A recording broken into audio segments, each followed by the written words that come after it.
Hello, आपने recently news में देखा होगा कि म्यांमार के अंदर एक कू हुआ है, जिसमें जो वहाँ की लीडर है आंग सांग सू ये हैं, इनको मिलिट्री ने डिटेन कर दिया है, यानी कि इनको अरेस्ट कर दिया है और जो वहाँ का सारा कंट्रोल था वो मिलिट्री ने अपने पास ले लिया है।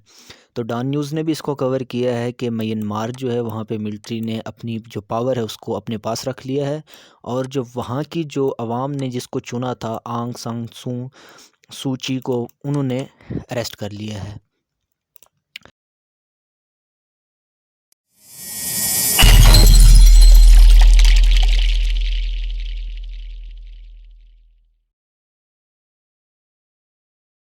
तो यहाँ पे देखें कि जो म्यांमार की मिलिट्री है उन्होंने मंडे वाले दिन यानी कि आज के दिन एक कू किया है किसके अगेंस्ट, जिस ये आंग सांग सू ची के ख़िलाफ़।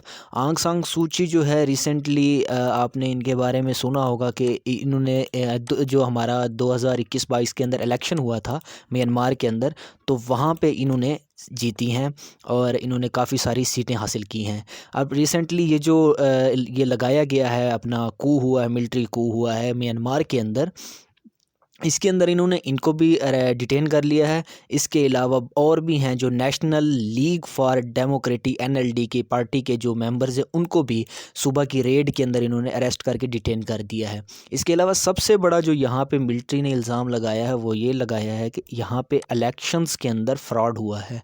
अच्छा, जो मिलिट्री चीफ़ हैं ये मिन आंग हेलिंग जो ये हैं, ठीक है, इन्होंने स्टेट ऑफ इमरजेंसी, अब सारी पावर जो है वो इनके पास है। अब पूरे म्यांमार को दोबारा से ये कंट्रोल करेंगे। जब से म्यांमार आज़ाद हुआ है अब तक 2010 तक तकरीबन वहाँ पे मिलिट्री रूल रहा है। अब इस जब ये कू हुआ है तो इसमें उन्होंने कहा है कि ये जो कू है ये तकरीबन 1 साल तक चलेगा।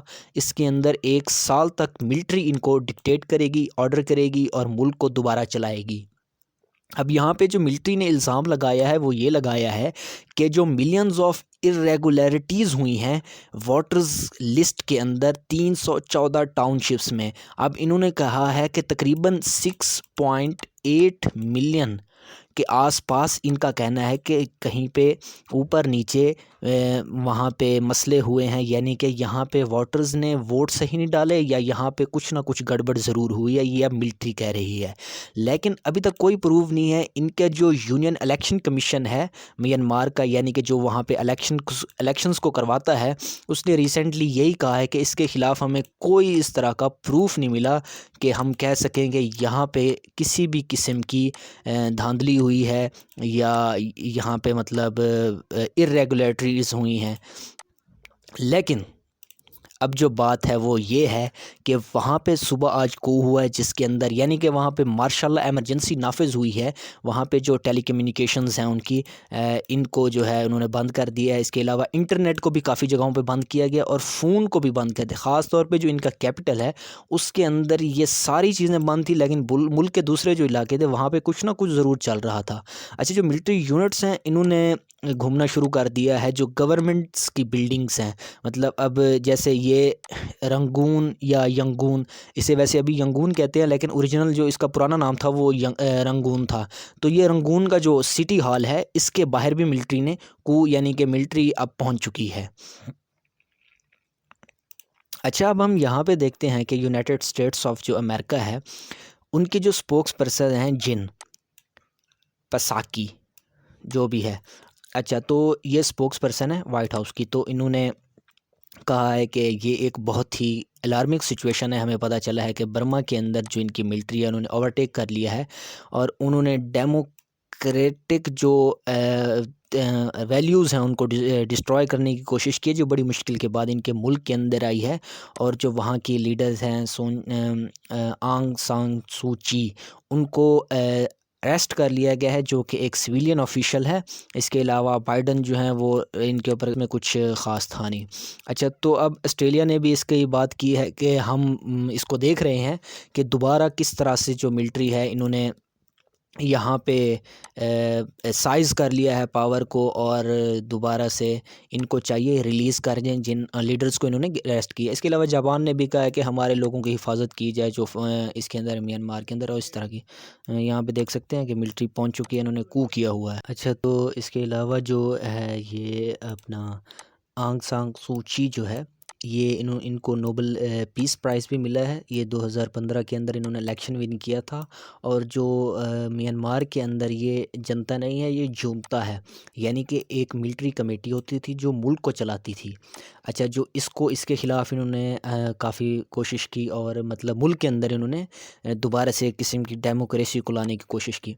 अब जो पॉलिटिकल्स टेंशन्स थी वो बढ़ना शुरू हुई पिछले ही हफ़्ते, जब मिलिट्री के एक स्पोक पर्सन ने कहा कि जब ये न्यू पार्लियामेंट की ये कर रहे थे, इन्होंने एक न्यू पार्लियामेंट कन्वेन करनी थी आज मंडे को, तो मिलिट्री स्पोक पर्सन ने यहाँ पे को का पहले ही कह दिया था कि हम को कर सकते हैं अगर इस तरह की कोई गड़बड़ की गई।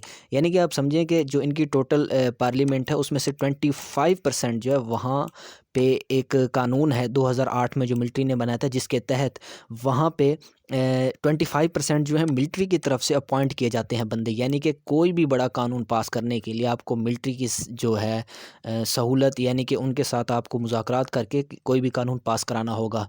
तो अब हुआ ये है कि आप देखें कि ये जो है हांग सांग सुई जो भी है, अच्छा जो है इंटरनेशनली अगर देखा जाए इनकी जो इमेज है वो काफ़ी हद तक डैमेज हुई है, क्योंकि हंड्रेड ऑफ थाउजेंड्स जो हैं रोहिंग्यंस मुस्लिम्स जो हैं उनके ख़िलाफ़ जो इनकी आर्मी है म्यांमार की, उन्होंने ऑपरेशन किया तो इनको कत्ल किया और इनको मारा। और इनको मारने के अलावा ये वहाँ से कुछ रोहिंग्याज मुसलमान जो हैं वो वेस्टर्न्स की तरफ भागे और इधर उधर भागे, जो कि ये जो रखाइन स्टेट है ये यहाँ पे आप देख सकते हैं, जिसका बॉर्डर यहाँ पे बांग्लादेश के साथ मिल रहा है। तो यहाँ पे इनके ऊपर कत्लो गारत हुई, जिसके अंदर इनको इनके मतलब जो मुल्क है वहाँ पे तो इनको कुछ ख़ास नुकसान नहीं हुआ, लेकिन इंटरनेशनली इनके ऊपर ज़रूर ब्लेम आया कि ये मुल्क के अंदर जो क्रैक डाउन किया जा रहा है मिनॉरिटीज़ के ख़िलाफ़, उसके ऊपर ये कुछ ख़ास कर नहीं पाए। अब इसके ऊपर देखें जो जो यूएस के डिप्लोमेट थे बिल रिचर्डसन, जो इन्होंने कहा है कि बाइडेन एडमिनिस्ट्रेशंस को कहा है कि जो अदर आप और जो दूसरी गवर्नमेंट्स हैं मिल के आप इम्पोज करो सैंक्शंस किसके ऊपर, म्यांमार के ऊपर। इसके अलावा इन्होंने एक बड़ा कमाल का जो सवाल किया है वो ये किया है, जो आंग सान सूची है, आपको नहीं उन्होंने उनकी एबिलिटी के ऊपर मतलब हमला किया है, या उनको कहें कि सवाल किया है कि ये आप कैसी लीडर है, ठीक है, जिसने अपने आप को मिलिट्री से बचा भी नहीं सकी। इसके अलावा रोहिंग्याज मुसलमानों के ऊपर जब जुल्म हो रहा था तब ये एक लफ्ज़ नहीं बोली। इसीलिए ये चाह रहे थे कि अब जो ये आंग सान सूची है ये फ़ेल हो चुकी है, ये मुल्क को नहीं कंट्रोल कर सकती। देख सकते हैं कि दोबारा मार्शल लॉ लग चुका है। तो ये कह रहे हैं कि म्यांमार के अंदर जो डेमोक्रेटिक वैल्यूज़ हैं उनको भी इस औरत की वजह से काफ़ी नुकसान हुआ है। तो अब यहाँ पे चाहिए कि आंग सान सूची को हटा के यहाँ पे लोकल जो लीडर्स हैं म्यांमार के, जो अदर लीडर्स हैं, उनको लीड करने के लिए अपॉर्चुनिटी दी जाए ताकि वो वहाँ पे लीड करें। ये कहना था रिचर्ड हार्डसन का। अच्छा, अब कुछ और तस्वीरें जो वहाँ से निकल के आई हैं कि वहाँ पे ये देखें, यहाँ पे देख सकते हैं आप मिलिट्री, ये देखें ये मिलिट्री के बंदे ये सारे खड़े हुए हैं, इन्होंने यहाँ पे कू किया हुआ है, मार्शल लॉ लगा हुआ है, आने जाने के लिए रोड बंद किया हुआ है। इसके अलावा देख सकते हैं मिलिट्री का हेलीकॉप्टर घूम रहा है। इसके अलावा एक और इमेज है, उसके अंदर देखा जा सकता है कि ये सिविलियंस हैं और यहाँ पे मिलिट्री वाले घूम रहे हैं। इसके अलावा ये देखें, और इस तरह की काफ़ी और इमेजेस निकल के